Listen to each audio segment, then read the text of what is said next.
Hello दोस्तों, तो जैसा कि पिछले एपिसोड में हमने देखा कि वांगलिंग वांगपिंग के साथ यहाँ एक मॉर्टल्स की जिंदगी गुजारने लगा था, जहाँ वांगपिंग की बॉडी में अभी भी रिसेंटमेंट एनर्जी बाकी थी। एंटीडोट ने फुली काम नहीं किया था, इसलिए वांगलिंग हर रात उसकी बॉडी से डेथ एनर्जी को रिमूव करता था। क्योंकि सनटाई भी वांगलिंग के कहने पर यहाँ कुछ मटेरियल्स को लेकर आ जाता है, तब उसकी मुलाकात वांगपिंग से हुई और वांगलिंग ने सनटाई को अपने साथ रुकने का बोल दिया था, जहाँ वो वांगपिंग का ग्रैंडफादर बनकर इनके साथ अगले 15 साल तक रहता है। जिस दौरान वांगपिंग को सनटाई से काफी लगाव हो गया था। सनटाई को भी वांगपिंग पसंद था, इसलिए वो वांगलिंग से कहता है कि वांगपिंग को क्यों ना कल्टीवेशन करने दी जाए। पर ये बात सुनकर तो वांगलिंग साफ साफ मना कर देता है। सनटाई ने छुपके छुपाते वांगपिंग को कल्टीवेशन सिखाने की कोशिश की, लेकिन वांगपिंग इसके लिए एग्री नहीं हुआ। इनके बीच इस तरह करते हुए काफी अच्छा अरसा गुजरता रहा। आखिर में हम देखते हैं कि सनटाई भी मारा गया, जहाँ उसने आखिरी ख्वाहिश के तौर पर वांगलिंग से कहा था कि मैं चाहता हूँ कि तुम मेरी अस्थियों को मेरे होम टाउन ले जाओ, और वांगलिंग भी इसके लिए मान गया था। इसलिए वो सनटाई की अस्थियां अपने पास संभाल कर रख लेता है। इसके बाद वो वांगपिंग को लेकर दुनिया के सफर के लिए रवाना हो गया था।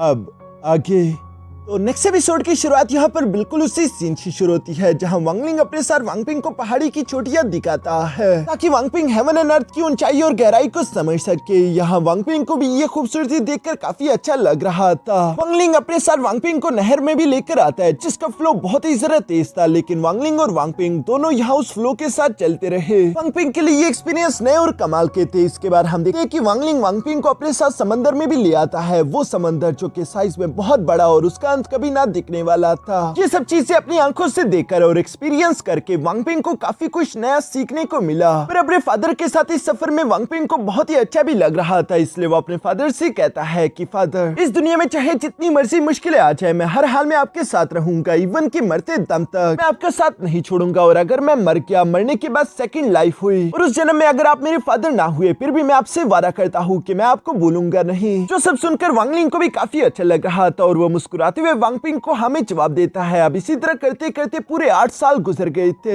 इन 8 सालों में वांगलिंग ने वांगपिंग को सारे के सारे पहाड़, दरिया और समंदर दिखा दिए थे, जिनकी खूबसूरती को फील करके वांगपिंग की सोल भी पूरी तरीके से प्यूरिफाई हो चुकी थी। वांगलिंग महसूस कर सकता था कि अब वांगपिंग की बॉडी के अंदर रिसेंटमेंट एनर्जी ऑलमोस्ट खत्म हो चुकी है, बस सिर्फ थोड़ा बहुत बचा कुचा हिस्सा रह गया है, जो कि बहुत ही जरा कम अमाउंट में है, लेकिन वो उसकी सोल की गहराई के अंदर बच चुकी है। उसे कोई भी पिल या टेक्निक रिमूव नहीं कर सकी। सिर्फ गुजरते वक्त के साथ ही धीरे धीरे करके वो रिसेंटमेंट एनर्जी भी धीरे धीरे करके खत्म हो जाएगी। यही सब सोचते हुए वांगलिंग यहाँ वांगपिंग को किलिन माउंटेन पीक पर भी ले आता है, जिस जगह को देखते हुए वांगपिंग खुश होते हुए वांगलिंग से कह रहा था कि फादर, बचपन में मैंने अपने दोस्तों से सुना था कि अगर किलिन माउंटेन की इमोर्टल मिस्ट आपने एक बार इनहेल कर ली तो उसके बाद आप 10 साल तक बीमार नहीं होंगे। तो मैं अक्सर सोचा करता था कि मैं आपसे कहूँ कि आप मुझे किलिन माउंटेन पीक ले जाए, और आज यहाँ पर आकर मुझे एहसास हो रहा है कि ये जगह कितनी ज्यादा खूबसूरत है। वांगपिंग जब ये सब कह ही रहा था, तभी अचानक उसे हवा में उड़ता हुआ एक कल्टीवेटर दिखाई देता है, जिसे देखकर वो खुश होते हुए वांगलिंग से सवाल करके पूछता है कि क्या वो एक इमोर्टल है, जिस पर वांगलिंग ने हमें जवाब दिया। ये सुनकर वांगपिंग थोड़ी देर के लिए खामोश हो गया था। इसके बाद वो धीरे से वांगलिंग से सवाल करते हुए पूछता है कि फादर, क्या आप भी एक इमोर्टल है? मैंने सही कहा ना? जिस पर वांगलिंग जवाब देते हुए कहता है कि मैं खुद को एक इमोर्टल नहीं बल्कि एक कल्टीवेटर कहना पसंद करूंगा। जो सुनकर तो वांगपिंग भी सरप्राइज हो गया था। इसके बाद नेक्स्ट सीन में हम देखते हैं जहाँ वांगपिंग सनटाई की कब्र पर आया हुआ था। वो दिए जलाते हुए सनटाई को रिस्पेक्ट पेश करके कहता है कि मैं और फादर इस दुनिया के बहुत सारी जगहों में ट्रेवल करके वापस आए हैं। हमने बहुत बड़े पहाड़, बहुत बड़े बड़े दरिया और इतने बड़े समंदर देखे जिनकी बाउंड्रीज देखी नहीं जा सकती थी। मैं चाहता था कि मैं खुद आपके पास आकर आपको अपना एक्सपीरियंस सुनाऊं। ये सब कहने के बाद वांगपिंग धीरे से खड़े होकर वांगलिंग से सवाल करते हुए पूछता है कि फादर, ग्रैंडपा सनटाई ने जो इमोर्टल आर्ट टेक्निक्स पीछे छोड़ी थी, आप मुझे वो कल्टीवेट करने सीखने क्यों नहीं देते? जिस पर वांगलिंग सिंपल जवाब देते हुए कहता है, क्योंकि कल्टीवेशन का रास्ता मेरे बच्चे तुम्हारे लिए नहीं बना। जिसे तो वांगपिंग को थोड़ा सा निराश कर दिया था, और वो अपने फादर से उदास होते हुए कहता है, तो इसका मतलब क्या आप चाहते हैं कि मैं एक मॉर्टल्स की तरह नॉर्मल ऑर्डिनरी जिंदगी गुजारूं और आपके नक्शे कदम पर चलकर एक कल्टीवेटर ना बनूं? क्या आप यही चाहते हैं? लेकिन क्या होगा अगर मैं इस बात को मानने से इनकार कर दूं? क्या होगा अगर मुझे कल्टीवेशन करने की ख्वाहिश हो? जो सुनकर वांगलिंग जवाब देते हुए कहता है कि बस बहुत हुआ, मैं इस बारे में दोबारा बात नहीं करना चाहता। ये बोलते हुए दूसरी तरफ मुंह फेर देता है। साथ ही साथ वो वांगपिंग से कहता है कि कल्टीवेशन के अलावा तुम इस दुनिया में जो चाहो वो मुझसे मांग सकते हो, मैं तुम्हें दिलवाऊंगा। इसी तरफ बात करने के बाद ये दोनों वापस घर की तरफ जा रहे थे, जहाँ रास्ते में कैरेज में वांगपिंग इसी बारे में सोच रहा था और वो वांगलिंग से कहता है, फादर कल्टीवेशन करके मेरी जिंदगी लंबी हो जाएगी और मैं आपके साइड ज्यादा देर तक रुक पाऊंगा। जिस पर वांगलिंग अभी भी वही जवाब देता है कि मैंने कहा ना कि तुम कल्टीवेशन के लिए नहीं बने, कल्टीवेशन तुम्हें सूट नहीं करता। वांगपिंग भी वांगलिंग का 2 बार सेम जवाब सुनकर सवाल करते हुए पूछता है कि आखिर ऐसा क्यों है, जिस पर वांगलिंग उसे कोई जवाब नहीं देता बल्कि वो उसकी आंखों में आंखें डालकर देखता है, जो देखकर वांगपिंग शांत हो गया था और वो अपने फादर से कहता है कि ठीक है मैं समझ गया। वो अपने मन में सोचते हुए कहता है, लगता है कि फादर मुझे इसलिए कल्टीवेशन करने नहीं देना चाहते क्योंकि कल्टीवेशन की दुनिया में सब लोग बेरहम है और एक दूसरे को खाने के लिए तैयार बैठे होते हैं। शायद मेरे फादर की कल्टीवेशन चारा नहीं है और इसी वजह से उन्हें डर है कि वो मुझे प्रोटेक्ट नहीं कर पाएंगे, यही वजह है कि वो मुझे कल्टीवेशन करने नहीं देना चाहते। ये बोलते हुए अपने फादर के लिए उदास होते हुए कहता है कि मेरे फादर ने इस कल्टीवेशन के रास्ते में बहुत सारी मुश्किलें फेस की होगी, इसलिए मुझे लेकर उनका डरना जायज है। जो सब सोचते हुए वांगपिंग अपने फादर से कहता है कि मुझे माफ कर दीजिए, मैं गलत था, जो सुनकर वांगलिंग भी मुस्कुरा देता है। असल में तो वांगपिंग को अंदाजा ही नहीं कि वांगलिंग इस पूरे प्लेनेट का सबसे ज्यादा ताकतवर कल्टीवेटर है। इसके बाद नेक्स्ट सीन में हमें प्लेनेट रानियन की किशुआई सिटी दिखाई जाती है, जहां वांगलिंग वांगपिंग को लेकर एक रेस्टोरेंट में आ चुका था और वो वांगपिंग को बता रहा था कि अब से हम इसी किशुआई सिटी में रहा करेंगे। यहाँ से खाना खाने के बाद मैं तुम्हें वांग रेसिडेंस लेकर जाऊंगा, जो कि हमारा घर होगा, जहाँ पर हम दोनों सेटल हो जाएंगे। यहाँ वांगपिंग वांगलिंग की बातें सुनते हुए आगे की तरफ चली रहा था कि तभी अचानक एक बच्चा नीचे की तरफ गिर जाता है, जिसे वांगपिंग ने संभाल लिया। ये सब कुछ वहीं पर मौजूद सन क्लैन की एक लड़की किंग गुई भी देख लेती है, जहाँ वांगपिंग उस छोटे बच्चे से सवाल करते हुए है कि तुम ठीक तो हो ना, और वो बच्चा भी जवाब देते हुए कहता है कि बिग ब्रदर हाँ मैं बिल्कुल ठीक हूँ। किंग गुई दिल की काफी अच्छी औरत थी और उसे वांगपिंग की हरकत भी अच्छी लगी, लेकिन हम देखते हैं कि किंग गुई के सामने मौजूद एक दूसरा लड़का जिसका नाम युन वू फेंग था और वो युन क्लैन का मेंबर है, उससे ये बात अच्छी नहीं लगती कि किंग गुई की अटेंशन किसी दूसरे लड़के ने हासिल कर ली है। वो लड़का जो कि एक मामूली इंसान है, इसी बात से युन वू फेंग को काफी जरा गुस्सा रहा था, लेकिन वांगपिंग को तो इन बातों का अंदाजा ही नहीं। वो अपने फादर से बात करते हुए कह रहा था कि ये जगह काफी अच्छी है। इतने अरसे से हम पहाड़ों और समंदरों में रह रहे थे जहाँ पर ज्यादा लोग दिखाई नहीं देते, लेकिन इतने अरसे बाद चुके हम सिटी में आए हैं, तो ये सिटी मुझे काफी अच्छी फीलिंग करवा रही है। ऐसा महसूस हो रहा है जैसे कि मैं नया नया मोटल वर्ल्ड में पैदा हुआ हूँ। जो सब सुनकर युन वू फेंग तो यहाँ वांगपिंग का मजाक उड़ाते हुए कह रहा था कि देखो देखो इस बेवकूफ लड़के को, ये अभी किंगशुई सिटी आया ही नहीं कि इसने ऑलरेडी माउंटेन्स और रिवर्स की कहानियां सुनाना शुरू कर दी और उन चीजों की तारीफें कर रहा है। इसकी शायराना बातें तो सुनो जैसे अभी अभी मोटल वर्ल्ड में पैदा हुआ हूँ। मिस किंग गुई तो उसकी बातें सुनकर गुस्सा होते हुए सवाल करके पूछती है कि आखिर इसमें फनी क्या था, जिससे बेचारी युन वू फेंग की इज्जत का तो मोय मोय हो जाता है और उससे अब बहुत ही जरा गुस्सा आने लगा, जहां वो अपने मन में सोच रहा था कि किंग गुई हर किसी को कोल्ड लुक्स देती रहती है, लेकिन इस लड़की को देखकर इसके चेहरे पर नरमी आ गई थी। क्या इसे ये मामूली सा नॉर्मल इंसान मुझसे ज्यादा अट्रैक्टिव दिखाई देता है? ये सब बोलती युन वू फेंग फौरन से अपनी जगह पर खड़े होते हुए कहता है कि लड़के अगर कोई लड़की इस तरह की बातें करती तो वो यकीनन खूबसूरत दिखाई देती, पर अफसोस तुम तो एक आदमी हो जिससे नचनिया का काम भी यहाँ पर नहीं मिल सका। वांगपिंग भी उसकी बातें सुनकर जवाब देते हुए कहता है कि ये चेहरा काफी जरा हैंडसम है, पर काश ये चेहरा किसी सही इंसान की फिगर पर होता तो वो काफी डैशिंग दिखाई देता। तुम्हारे ऊपर तो तुम इस चेहरे के साथ सुअर जैसे दिखाई दे रहे हो। ये सुनकर तो रेस्टोरेंट में मौजूद सब लोग यहाँ युन वू फेंग पर जोर जोर से हंसने लगे, पर ये बात सन क्लैन के एक एल्डर को बिल्कुल भी अच्छी नहीं लगती, जिसका नाम सनहाई था, और वो गुस्सा होते हुए कहता है कि आखिर इस तरह से बदतमीजी करने की हिम्मत तुम्हारी कैसे हुई? तुम्हारे एल्डर्स के बजाय अब मुझे ही लगता है कि तुम्हें तमीज सिखानी होगी। मैं तुम्हारे दोनों हाथों को तोड़ दूंगा और यही तुम्हारी सजा है। जो कहती वो अपने पॉट्स का इस्तेमाल करते हुए 2 चॉपस्टिक्स को हवा में उठाकर तीसरे से वांगपिंग की तरफ बेचने लगा। यहाँ मिस किंग गुई तो ये देखकर उन चॉपस्टिक को पकड़ने की कोशिश करने लगती है ताकि वो वांगपिंग को बचा सके, लेकिन वो उन्हें कैच नहीं कर पाई, बल्कि वो सीधे वांगपिंग के पास पहुंच गए थे। इससे पहले कि वो वांगपिंग को जाकर हिट कर पाते, अचानक वो हवा में रुक जाते हैं, बल्कि वो तरतीब से नीचे की तरफ आते हुए टेबल पर लेट गए, जो देखकर वांगपिंग अपने फादर की तरफ देखने लगा, जबकि दूसरी तरफ सनहाई भी वांगलिंग की तरफ देखता है। वांगलिंग गुस्से के साथ सनहाई की तरफ देखने लगा, जहां वांगलिंग की बॉडी से खतरनाक ठंडी एनर्जी तेजी के साथ निकलती हुई सीधा सनहाई की बॉडी के अंदर इंटर करके उसके कोर फॉर्मेशन को फौरन से चकनाचूर कर देती है, जिसकी वजह से सनहाई दर्द से चिल्लाने लगा और वो अपने पास से एक जेट स्लिप निकालकर फौरन से तोड़ चुका ताकि वो अपने लिए रीइंफोर्समेंट मंगवा सके। किंग गुई भी यहाँ सनहाई को संभालते उसे एल्डर कहकर पुकार रही थी। दूसरी तरफ वांगलिंग जवाब देते हुए कहता है कि मेरा बेटा, तुम्हारी जिम्मेदारी नहीं कि तुम उसे डिसिप्लिन सिखा सको। दूसरी तरफ युन वू फेंग सनशेंग यहाँ पर गुस्से होते वांगलिंग से कह रहा था, तो तुम एक कल्टिवेटर हो, तुम्हारी आखिर हिम्मत कैसे हुई कि प्लेनेट रानियन पर तुमने सन क्लैन के एक एल्डर पर हमला किया। सन क्लैन को यहाँ पर जो भी परेशान करता है तुम जानते हो ना कि उसके साथ क्या होता है। वो यहाँ पर इसी तरह की बातें कर रहा था, पर वांगलिंग को उसकी बातें बोर कर रही थी, इसलिए वांगलिंग अपनी 2 उंगलियों के प्रेशर का इस्तेमाल करते हुए युन वूफेंग को उससे हिट कर देता है, जिससे टकराते साथ ही युन वूफेंग फन से बेहोश हो गया। ये भी वांगलिंग ने अब तक इन पर रहम रखा है। दूसरी तरफ हम देखते हैं कि मिस किंगुई फन से वांगलिंग के पास आकर माफी मांगते हुए कहती है कि ये हमारी गलती थी, इस तरह से बर्ताव करने के लिए मैं आपसे माफी चाहती हूँ, प्लीज सीनियर हम पर रहम करे। वांगलिंग तो कोई भी जवाब नहीं दे रहा था। वांगपिंग ये सब देखकर खड़े होते हुए यहाँ पर उस लड़की से कहता है कि तुम्हारा नाम किंगुई है ना? मैं हूँ वांगपिंग, क्या तुम एक कल्टिवेटर हो?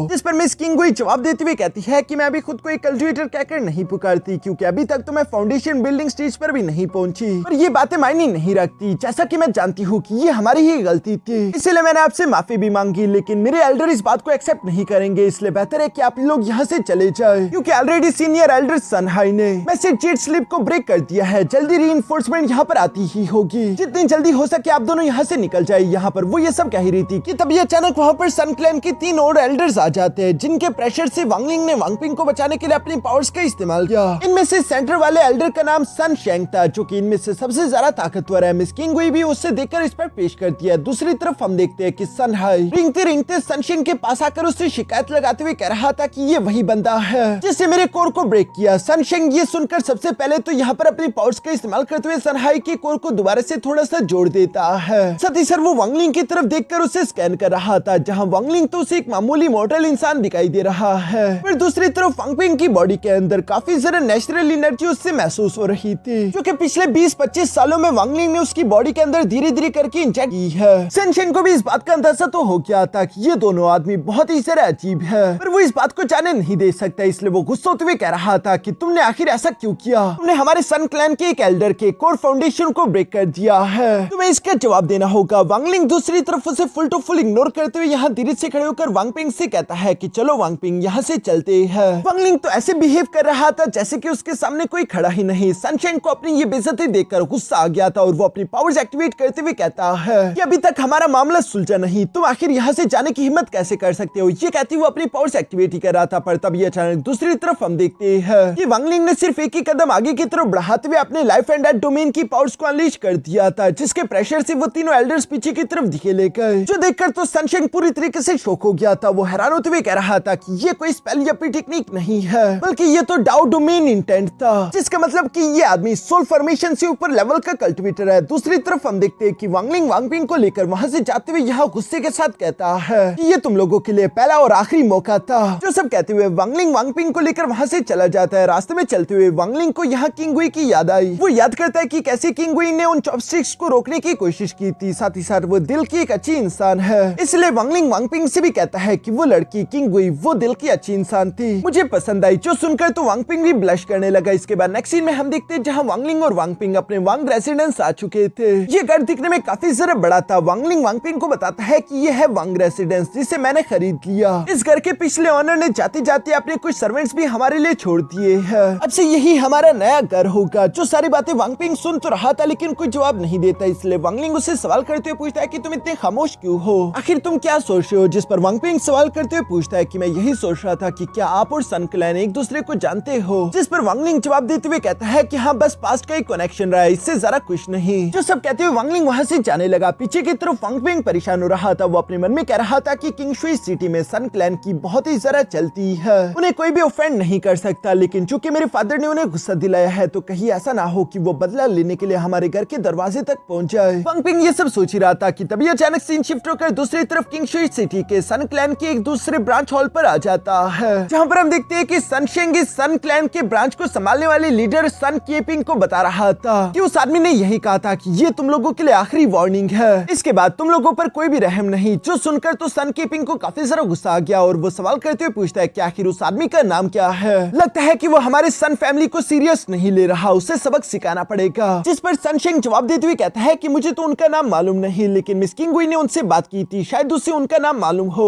जो सुनकर सन केपिंग यहाँ पर मिस किंगुई से सवाल करते हुए पूछता है कि तुम क्या उनका नाम जानती हो। मिस किंगुई बेशक वांग पिंग का नाम जानती थी, लेकिन फिर भी वो ना बताते हुए कहती है कि मुझे माफ कर दीजिए, लेकिन मैं उनका नाम नहीं जानती। जिस पर तो सन केपिंग थोड़ा गुस्सा होकर सवाल करते हुए पूछता है कि क्या तुम हमें धोखा दे रही हो, मुझे सही सही जवाब दो। मिस किंगुई डर के मारे जवाब देते हुए कहती है कि नहीं, मैं सच कह रही हूँ, मुझे उनका नाम नहीं मालूम। मिस किंगुई वाकई में नहीं चाहती थी कि वांगलिंग और वांग पिंग को कोई भी परेशानी हो, मगर दूसरी तरफ हम देखते हैं कि सन कीपिंग इस तरह से नहीं रुकने वाला था। वो कहता है कि जल्दी से जल्दी उनके घर का पता लगा, और ऑलरेडी मैंने अपने मेन क्लैन में इस बारे में रिपोर्ट कर दिया है, जहां हमारे मेन क्लैन से यकीनन सोल ट्रांसफॉर्मेशन लेवल के कल्टिवेटर को यहाँ पर भेज दिया जाएगा ताकि वो इस प्रॉब्लम को हैंडल कर सके। ये सब कहते हुए सन कीपिंग वहां से जाते जाते मिस किंगुई के पास भी आ गया था, और वो जानते रहे कि मिस किंगुई झूठ बोल रही है। इसलिए वो मिस किंगुई से कहता है कि तुमने सन क्लैन के साथ गद्दारी की है, जो तुमने एक आउटसाइडर का नाम छुपाया। एक बार ये मामला निपट जाए, इसके बाद तुम्हें भी इसकी सजा मिलेगी। और ये सब कहते हुए सन कीपिंग वहां से चला गया। मिस किंगुई बेचारी बहुत ज्यादा डर गई थी। इसके बाद सीन शिफ्ट होकर दूसरी तरफ वांग रेसिडेंस के बाहर आ जाता है, जहां पर हम देखते हैं कि सन क्लैन के बहुत सारे एल्डर्स वहां पर पहुंच चुके थे, और मेन फैमिली से जो कि यहाँ लोगों की मदद करने के लिए आया हुआ था, वो असल में कोई और नहीं बल्कि सन कीमिंग है, जो कि सोल ट्रांसफॉर्मेशन लेवल का कल्टिवेटर था। और वो यहाँ पर आते साथ ही फिर से वांग रेसिडेंस को स्कैन करने लगा, जहाँ उसे वांगलिंग या फिर वांग पिंग का ऑरा महसूस नहीं होता। ये बात उसे थोड़ी सी अजीब महसूस हुई, इसलिए हम देखते हैं कि वो ऊंची आवाज में कहता है कि मैं हूँ सन क्लैन का एक मेंबर सन कीमिंग, मैं आपसे बात करना चाहता हूँ, प्लीज बाहर आ जाइए। वांग पिंग तो ये आवाज सुनकर परेशान हो गया था, लेकिन दूसरी तरफ हम देखते हैं कि वांगलिंग खुद बाहर नहीं आता, बल्कि वो एक सर्वेंट के हाथों यहाँ मैसेज बाहर की तरफ भिजवाते हुए कहता है कि चाहे तुम जो मर्जी हो यहाँ से चले जाओ, मास्टर किसी से नहीं मिलेंगे। ये सब कुछ मास्टर ने खुद कहा है। जो बोलते हो फौरन से दरवाजा बंद कर चुका। ये तो सन क्लैन की बहुत बड़ी बेइज्जती थी, और वो सारे एल्डर्स आपस में बातें करते हुए कह रहे थे कि इस आदमी की इतनी हिम्मत हो गई कि हमारे सन क्लैन का इतना बड़ा हेड यहाँ पर उससे मिलने के लिए आया, और वो बात करने के लिए बाहर तक नहीं आया, बल्कि ये हमारे सन क्लैन के हेड को इस तरह से इंतजार करवा रहा है। इसने तो अपनी हद पार कर दी है। ये सब सुनते हुए सन कीपिंग भी आगे की तरफ बढ़ते हुए यहाँ पर अपने पंजे में पावर एक्टिवेट करते हुए कहता है कि तुम बहुत ही ज्यादा एरोगेंट हो। तुम्हें क्या लगता है कि सन क्लैन के सामने तुम इस तरह से बर्ताव करोगे और फिर भी बच जाओगे? ये कहती वो फिर से अपने पाम अटैक को यहाँ वांग रेसिडेंस पर चल देता है, लेकिन उसका अटैक यहाँ दरवाजे को तोड़ नहीं पा रहा था। उल्टा हम देखते हैं कि अंदर की तरफ से एक पावरफुल बीम तेजी के साथ निकलते हुए सीधा आकर सन कीपिंग को हिट कर देती है, जिससे हिट होती हुई पीछे की तरफ उड़ते हुए जा गिरा, जबकि ये ऑरा चारों तरफ फैल गया था। इस ऑरा को महसूस करते हुए सन कीपिंग कहता है कि ये एसेंडेंट लेवल का ऑरा, मैं इसे पहले भी महसूस कर चुका हूँ। नहीं, ये तो वही है। जैसे ही सन कीपिंग ने वांगलिंग को पहचाना, वो फिर उससे रिस्पेक्टफुली आगे की तरफ आते हुए कहता है कि सीनियर, मुझे माफ कर देना जो हमने आपको डिस्टर्ब कर दिया। मेरे जूनियर्स ने बहुत बड़ी गलती की है, जिन्हें 10,000 बार भी अगर मौत की सजा दे दी जाए तो वो कम होगी। प्लीज हमें माफ कर दीजिए। ये जूनियर यहाँ से जाने की इजाजत मांगता है, और ये कहती सन कीपिंग यहाँ अपने साथियों के साथ फौरन वहां से दुम दबाकर भाग गया, क्योंकि वो जानता था कि अगर वांगलिंग गुस्से के साथ बाहर आ गया तो इनमें से कोई भी जिंदा नहीं बचेगा। वांग पिंग भी यहाँ पर इन लोगों को इस तरह से जाता हुआ देखकर काफी जरा हैरान था। रात के वक्त हम देखते हैं कि वांग पिंग यहाँ वांगलिंग के साथ बैठा हुआ था, जहाँ वांगलिंग वांग पिंग से कहता है कि वांग पिंग, तुमने 19 साल लुवियो विलेज में मेरे साथ गुजारे, क्योंकि 8 साल हमने सफर में गुजारे माउंटेन, रिवर्स और समंदर को देखने में। इन 27 सालों में तुमने खुशी, गम, हर तरह की इमोशन को महसूस किया, गरीबी देखी, अमीरी देखी, ऊंचाइयां देखी और बेबसी को महसूस किया। एक इंसान जो भी फीलिंग्स और इमोशन महसूस कर सकता है, वो सारे के सारे एक्सपीरियंस तुम्हें मिल चुके हैं। मैं चाहता था कि जिंदगी की ये सारे एक्सपीरियंस तुम्हें मिले। अब तुम्हें मैं 30 साल और देता हूँ। इन 30 सालों में तुम्हारे पास पैसे और इज्जत और शोहरत की कोई भी कमी नहीं होगी। तुम बहुत ही ज्यादा अमीर और खुशहाल होगे। लेकिन वांग पिंग को ये सब नहीं चाहिए था। वो वांगलिंग से सवाल करते हुए पूछता है कि आप और सन क्लैन क्या सच में एक दूसरे को बस सिर्फ एक पास्ट कनेक्शन से जानते हैं? मुझे लगता है कि ये कोई मामूली पास्ट कनेक्शन नहीं है। जिस पर वांगलिंग जवाब देते हुए कहता है कि पास्ट में मैंने उनके एंसेस्टर के साथ प्रॉमिस किया था कि 100 साल तक उनके क्लैन को मैं शेल्टर दूंगा और उन्हें अमन में रखूंगा। यही मेरा उनके साथ कनेक्शन है। जो सुनकर यहाँ वांग पिंग फिर से अपने बुक को नीचे की तरफ रखते हुए कहता है कि मुझे बिल्कुल भी आइडिया नहीं था कि मेरे फादर की कल्टीवेशन इतनी ज्यादा हाई होगी। अब इतने ज्यादा ताकतवर है कि प्लेनेट रान्यून के सन क्लैन के हेड भी आपके सामने घुटने टिकाकर आपसे भीख मांगते हुए यहाँ से भागकर चले गए। जबकि दूसरी तरफ मुझे गलतफहमी थी कि शायद आप बहुत ही ज्यादा कमजोर है और आपको डर है कि आप मुझे प्रोटेक्ट नहीं कर पाओगे। यही वजह है कि आप मुझे कल्टीवेशन करने नहीं देना चाहते। पर वो सब तो मेरी गलतफहमी थी। ये तो उसके उल्टा ही हो हो गया? प्लीज फादर, मुझे जानना है कि आखिर आप मुझे बार बार कल्टीवेशन करने से रोकते क्यों है? वांगलिंग उसके ये सवाल सुनकर अभी भी वही सेम जवाब देता है कि मैंने कहा ना कि तुम कल्टीवेशन के लिए सुटेबल नहीं हो।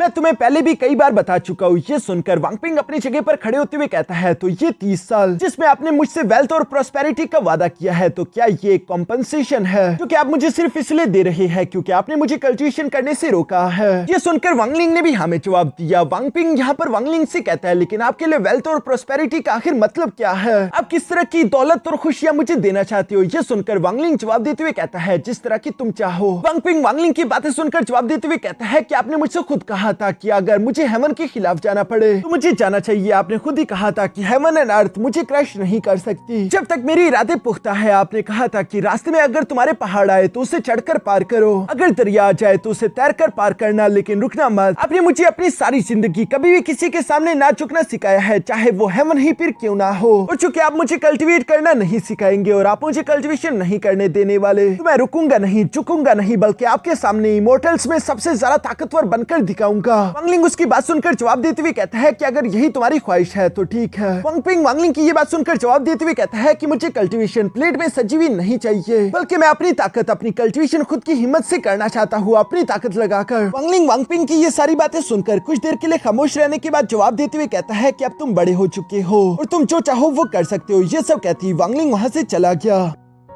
पीछे की तरफ वांगपिंग भी काफी ज्यादा उदास था। वो अपने मन में कह रहा था कि फादर, आप इस दुनिया की हर एक चीज मुझे दे सकते हैं, तो आखिर कल्टीवेशन क्यों नहीं? मुझे कल्टीवेशन की कोई लालच नहीं है। मैं कल्टीवेशन सिर्फ इसलिए करना चाहता हूँ ताकि आपसे किए हुए मैं अपने वादे को पूरा कर सकूं। वो वादा जिसमें मैंने आपसे कहा था कि मैं आपसे जुदा नहीं हूँगा, मरते दम तक आपके साथ रहूंगा। फादर, मैं आपको अकेले नहीं छोड़ना चाहता। वैसे भी आपने इस दुनिया में बहुत ही अकेलेपन की जिंदगी गुजारी है। दूसरी तरफ हम देखते हैं कि वांगलिंग भी जाते जाते अपने सोल पपेट को बाहर की तरफ समन करते उसे ऑर्डर देते हुए कहता है कि इस जर्नी में उसकी अच्छे से हिफाजत करना। तो सुनकर वांगलिंग का इल्यूजन यिन पपेट तेजी के साथ मूव करते हुए फौरन से यहाँ से गायब होकर वांगपिंग के पास चला गया, जहाँ वो वांगपिंग पर दूर से नजर रखेगा और हमेशा उसे प्रोटेक्ट करेगा। दूसरी तरफ वांगलिंग भी उदास होते हुए कह रहा था कि वांगपिंग, ऐसा नहीं है कि मैं तुम्हें कल्टीवेशन करने नहीं देना चाहता, बल्कि असल में तुम कल्टीवेशन कर ही नहीं सकते। ये मेरे लिए भी दुख की बात है, लेकिन एक दिन तुम्हें खुद समझ आ जाएगा। पर मैं उम्मीद करता हूँ कि वो दिन जल्दी ना आए, या फिर वो दिन कभी भी ना आए। मैं इसी की ख्वाहिश करता हूँ। असल में वांगलिंग जानता रहा कि उस दिन वांगपिंग पूरी तरीके से टूट जाएगा।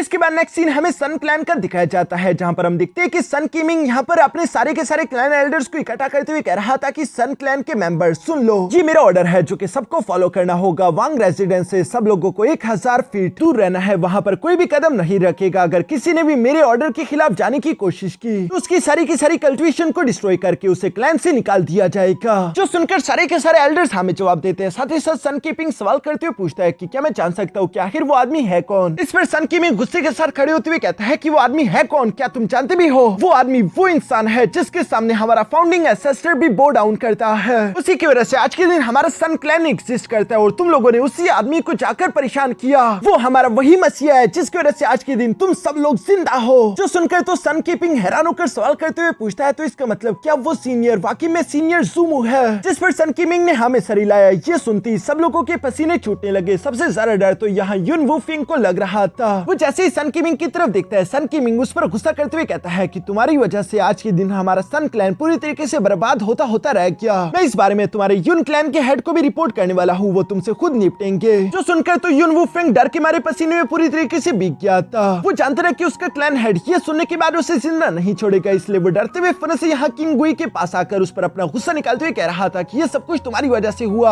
अगर तुमने उस लड़के को इतने प्यार से ना देखा होता तो मैं कभी भी यहाँ सीनियर ज़ूमू को ऑफेंड ना करता। ये तुम्हारी गलती है कि मैंने सीनियर ज़ूमू के बेटे से पंगा लिया। वो मुझे नहीं छोड़ेंगे। युन वुफिंग तो डर के मारे पूरी तरीके से बौखला चुका था। वो किंग गुई से कह रहा था कि हमें यहाँ से भाग जाना चाहिए, क्योंकि अगर मेरे क्लैन हेड को इस बारे में मालूम हो गया तो वो मुझे मार मार के मेरा कुत्ता बना देंगे। इवन कि वो मुझसे मेरी सारी कल्टीवेशन छीन कर मुझे एक नॉर्मल मोल्टर बनाकर अपने क्लैन से भी बाहर निकाल देंगे। उसके बाद मेरा क्या होगा? चलो हम दोनों यहाँ से भाग चलते हैं। ये दुनिया बहुत बड़ी है, हमें कोई भी ढूंढ नहीं पाएगा। वो यहाँ पर इसी तरह की बातें करते हुए मिस किंग गुई को परेशान कर ही रहा था, पर तभी अचानक दरवाजा खुलता है और बाहर से एक पावरफुल प्रेशर आया जो दोबारा यून फेंग को हिट करते उससे बेहोश कर देता है और हमें जानने को मिलता है कि वो प्रेशर किसी और का नहीं बल्कि वांगलिंग का था, जो कि धीरे धीरे यहाँ अंदर आ जाता है। उसके हाथ में वाइन की बोतल भी थी। मिस किंगुई वांगलिंग को देखती फनस से उससे रिस्पेक्ट पेश करती है। दूसरी तरफ वांगलिंग भी यहाँ पर मिस किंगुई से सीधी बात करते हुए कहता है कि मुझे तुम पसंद आई, मैं चाहता हूँ कि तुम मेरे बेटे के साथ 60 साल तक रहो और बदले में मैं तुम्हें एक मौका दूंगा तुम्हारी कल्टीवेशन को ऊंचाइयों तक पहुंचाने का। क्या तुम्हें ये डील मंजूर है? मिस किंगुई याद करती है कि वांगपिंग दिल का कितना अच्छा इंसान है, इसलिए वो मना कैसे कर सकती थी, इसलिए वो फनस से मान जाती है। जो सुनकर वांगलिंग भी मुस्कुराते हुए यहाँ दोबारा से वाइन पीने लगा। इसके बाद हम लोगों को रात का सीन दिखाया जाता है जहाँ वांगलिंग वापस से अपने वांग रेजिडेंस में आ चुका था और वो लगातार वाइन पर वाइन की बोतल पी जा रहा है। साथ ही साथ बारिश भी हो रही थी। वांगलिंग कह रहा था कि इस कल्टीवेशन के रास्ते में मैंने पूरे 800 साल गुजार दिए, लेकिन ये पहली बार है कि मॉर्टल वाइन मुझे इस तरह से नशा चढ़ा रही है। दूसरी तरफ हम देखते हैं कि वांगपिंग भी मिस किंगुई के साथ वांगपिंग को इसी बारिश में अलविदा कहते हुए वहां से जा रहा था, जो कि वांगलिंग के लिए बहुत बड़ा दुख है। वांगलिंग कह रहा था कि मैं नहीं जानता कि ये इस शराब का नशा है या मेरे दिल का इतना सारा वजनी होना जो आज मैं पहली बार मॉर्टल वाइन से इतना सारा ड्रंक हो चुका हूँ। क्या यही है काज एंड इफेक्ट, या यही है कार्मा? जो सब कहते हुए वांगलिंग ने इतनी वाइन पी ली थी कि वो वहीं पर बेहोश हो गया और यहाँ इसी सीन के साथ हमारा ये एपिसोड यहीं पर खत्म हो जाता है।